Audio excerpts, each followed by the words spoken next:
Welcome to Outokumpu's Q3 2024 pre-silent call. At this time, all participants are in a listen-only mode. After the speaker's presentation, there will be a question and answer session. To ask a question during the session, you will need to press star 1 and 1 on your telephone. You will then hear an automated message advising your hand is raised. To withdraw your question, please press star 1 and 1 again. Please be advised today's conference is being recorded. I'd now like to hand the conference over to your first speaker today, Ulla. Please go ahead. Thank you, Sarah. Good afternoon to all. I'm Ulla Paajanen, SVP Investor Relations and Strategic Advisory here at Outokumpu. I want to welcome you to our Q3 pre-silent call. Firstly, our CFO Marc-Simon Schaar will give you a short overview, and then we are open for questions. We are a bit short of time today and have a hard stop at 3:30 p.m. EET. So please limit your questions to one during the Q&A session. Please, Marc-Simon. Thank you, Ulla, and thank you everyone for dialing into this call, and welcome also on my behalf. In this call, I would like to remind you about the relevant topics with regards to the Q3 results and talk about the current market situation. Overall, the operating market environment continues to be somewhat overshadowed by uncertainty, and this applies especially to the US. The market has been softer than we expected. The upcoming presidential election has apparently contributed to the softness. We also see some uncertainty in the Mexican market, mainly owing to the recent election, and that is also affecting us as we are the only local producer here. In our Q3 guidance, we stated that the Americas market is expected to remain soft. The overall demand for BA Americas has indeed been soft across relevant sectors. And if we look at distributor inventory levels, according to third-party sources, they have remained at low level. In the US, GDP growth is relatively okay, but it's good to note that the vast majority of this growth is coming from services and not production. Regarding trade protection in North America, both Mexico and Canada are now aligning with the US on the topic of more trade protection, and Mexico is assessing duties on most imports. Although positive, the new tariffs have not yet stimulated demand due to current long supply chains and the attempts of importers to circumvent. But let's then move to the other side of the pond. In Europe, the market is returning after the summer holiday period. Imports, according to third-party sources, have slightly increased in Q3, and part of the material which is now entering the European market was ordered already during the strikes in Europe in spring. Weak demand combined with higher imports from Asia has led to somewhat increased inventories, which seem to be back to somewhat more moderate levels. If we then look at the end user demand, it continues to be modest. Demand in automotive sector remains relatively stable, but on a low level. With regards to consumer goods, we have not really seen any improvement in demand, and also construction remains weak. To have a higher uptick in demand, economic stimulus is required, such as interest rates to decrease further, and also the question how the Chinese stimulus package is going to turn out.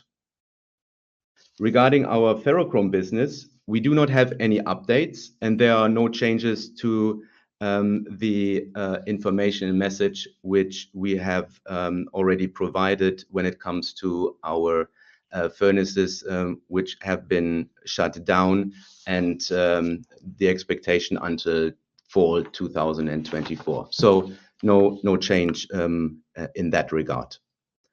I would then like to say a few words about our volume development. In our guidance for the third quarter, we stated that we expect our stainless steel deliveries to remain stable compared to the second quarter. As we have not yet closed our books for September, we of course do not have the final information yet, but we expect to be in line with that given range. In BA Europe, we have seen relatively stable but still slightly positive development as we have been recovering from the political strike that impacted us negatively in the first half of the year. On the other hand, in BA Americas, our volume development is reflecting the softness in the market as mentioned earlier. Then a few words on, well, to mention before I'm going to start the Q&A. The scrap market in Europe has improved during the third quarter. I want to say that we have not had any issues with the availability as we have good relationships with our suppliers, as already mentioned before. Then on maintenance, we have had a bit more maintenance work in Q3 compared to the second quarter. Therefore, as stated already in August, our maintenance cost will be higher by a middle single-digit number, and there is no change to that one. In general, I would like to emphasize that we have managed our cost well during the third quarter. As part of our guidance, we also stated that assuming the current raw material prices that we saw then, we expect to realize some net of timing and hedging gains in Q3. And this comment remains valid, but we of course have not yet closed the books for this quarter. Then, as a last point, we have built up net working capital during this third quarter, as communicated and also anticipated already within our Q2 results and webcast call. We aim to manage our net working capital efficiently, but are also preparing for maintenance work, particularly in Tornio, coming up in the fourth quarter.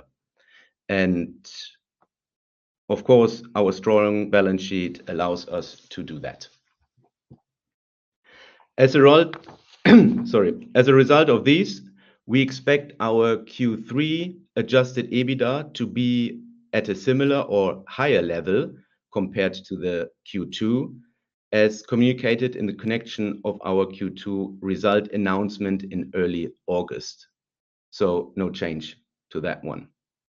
With these words, I would like to close my short introduction and start the Q&A session. Thank you. Thank you. If you would like to ask a question, you'll need to press star 1 and 1 on your telephone and wait for your name to be announced. And to withdraw your question, please press star 1 and 1 again. Thank you. We'll now take our first question. First question is from the line of Ioannis Masvoulas from Morgan Stanley. Please go ahead. Hello, Marc-Simon. Thank you very much for the presentation and the comments. You spent quite a bit of time talking about the US market in terms of the soft demand backdrop, but could you also provide an update on the operational challenges you had at Calvert earlier in the year? Where do you stand on that front, and how much of an impact should we expect in Q3, and if anything continues into Q4 in terms of disruptions? Thank you. Thank you, Ioannis. I can say that we had stable and good operations in the third quarter so far, and have seen a clear improvement from what we have seen earlier and reported earlier, Ioannis. So is there any impact? Well, at the moment, I can't see any impact in here. As said, the improvements have been made in the Americas, and when it comes to the fourth quarter, we need to come back then during our Q3 release. Okay, very clear. Thank you for that. And I'll leave it here. I'll join back the queue. Thank you. Thank you very much. Thank you. We'll now take our next question. This is from the line of Moses Ola from JP Morgan. Please go ahead. Hi there. Thank you very much for taking my question.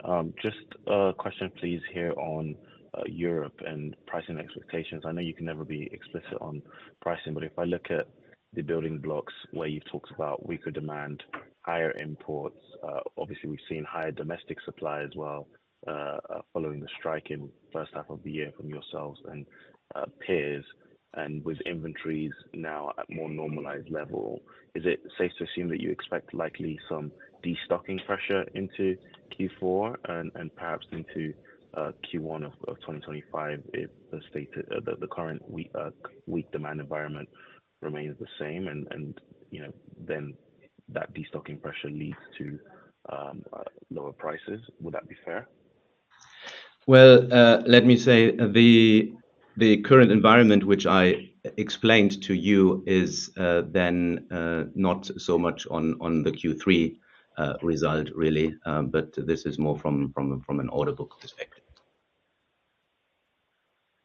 So just to be clear, in terms of forward guidance into Q4 and beyond, with where inventories are, would you say that there is a increasing likelihood for destocking pressure? Yeah. When it comes to Q4 and Q1, Moses, we need to come back then in our Q3 release then to give guidance on how we see Q4. Okay. Thank you. Thank you. I'll join the queue back. Thank you. Once again, if you would like to ask a question, you can press star 1 and 1 on your keypad. We'll now take our next question. This is a follow-up from Ioannis Masvoulas. Please go ahead.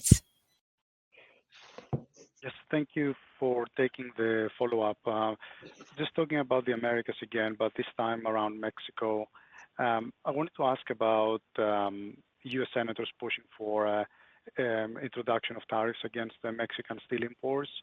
To the extent that this includes stainless steel, how do you expect the Mexinox business to adapt? And is there a scenario whereby instead of shipping hot roll to Mexico and then cold roll imported back into the U.S., could you sell hot rolling material in the U.S. directly to avoid a potential tariff scenario? Thank you.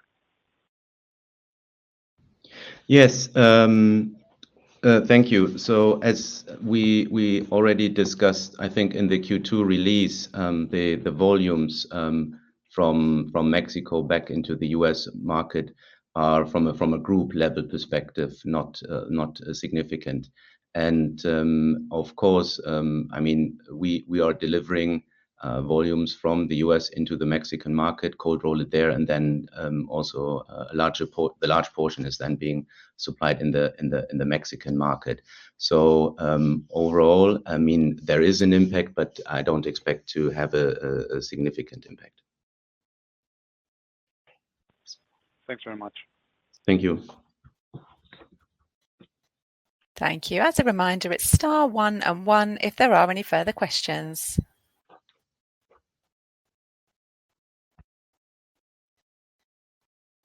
It seems there are no further questions at this time, so I'll hand back to the speakers for any closing comments. Thank you.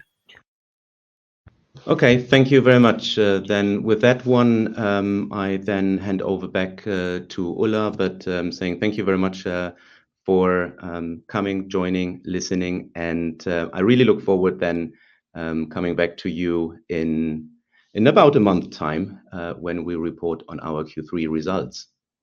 Until then, please stay safe and healthy, and I hand over back to Ulla. Thank you, Marc-Simon. I guess we were really efficient. Maybe next time when Linda is back, this is going to be a bit more inviting call then. But thank you anyway for participating in this Q3 pre-silent call of Outokumpu. And just to remind you that we will publish our Q3 results on the 30th of October. I hope to talk to you then and get connected. Thank you.